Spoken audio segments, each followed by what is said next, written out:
मीरपुर नाम के शहर में तेजस अपनी पत्नी नीरू के साथ रहता था। पति पत्नी दोनों ही नौकरी करते थे। एक दिन तेजस गांव अपनी माँ के पास फोन करता है। हेलो, प्रणाम माँ। जीते रहो माँ, तुम दादी बनने वाली हो। अरे वाह, ठीक है बेटा, मैं कल ही आती हूँ। जब माँ जी शहर पहुंची तो बेटे बहू ने बहुत अच्छे से स्वागत किया। लीजिए माँ जी चाय। अरे गर्मा गर्म पकोड़े ले आओ माँ के लिए।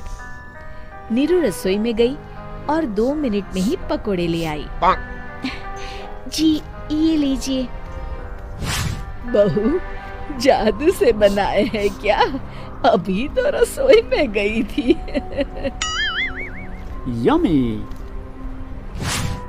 माँ जी, शीला रसोई में पकोड़े तल रही है, मैं बस लेकर आई।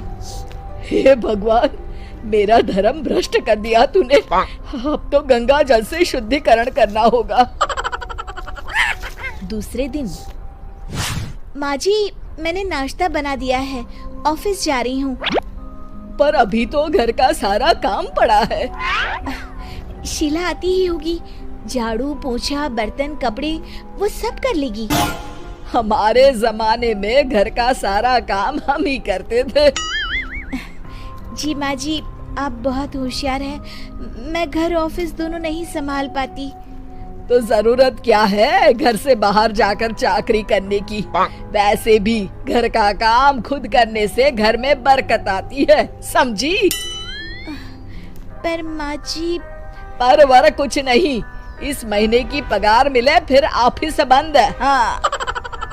रात को नीरू तेजस से कहती है, सुनिए जी, माँ जी बोल रही थी कि मैं नौकरी छोड़ दूं। वैसे ठीक ही तो है, अभी तुम्हें आराम की जरूरत है।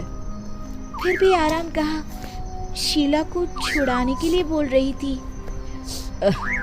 तो अब 24 घंटे में इतना काम तो कर ही सकती हो। पर जॉब पसंद है मुझे, घर पर मन नहीं लगेगा। अगले दिन जब दोनों ऑफिस के लिए निकल रहे थे, मेरी तो कोई कीमत ही नहीं है इस घर में। माँ जी, आजकल महंगाई बहुत है, रहन सहन भी बदल गया है, दोनों नौकरी करते हैं तभी ठीक रहता है। अच्छा, तू कहना क्या चाहती है? मेरा बेटा तुझे बिठा के खिला नहीं सकता? तू ही इस घर का खर्च चला रही है, हैं? नहीं माँ जी, मेरा वो मतलब नहीं था। मतलब खूब समझती हूँ, ये बाल धूप में सफेद नहीं किए मैंने। हाँ। अब तो ये रोज का काम हो गया था। तेजस भी रोज की झिकझिक से परेशान हो गया था। एक दिन उसने कहा, नीरू, वैसे भी तुम्हें मैटरनिटी लीव मिलने वाली है, तो अभी से ही छुट्टी ले लो। पर क्या, मेरी सैलरी अच्छी खासी है। आखिर नीरू ने रिजाइन कर दिया।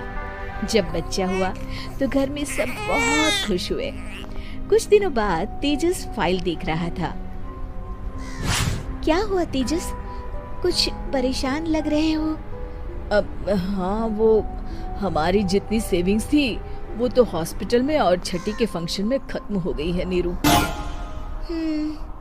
और अभी वैसे मंदी चल रही है तो मैं बोल रही थी कल मुन्ना को हेपेटाइटिस का टीका लगवाना है।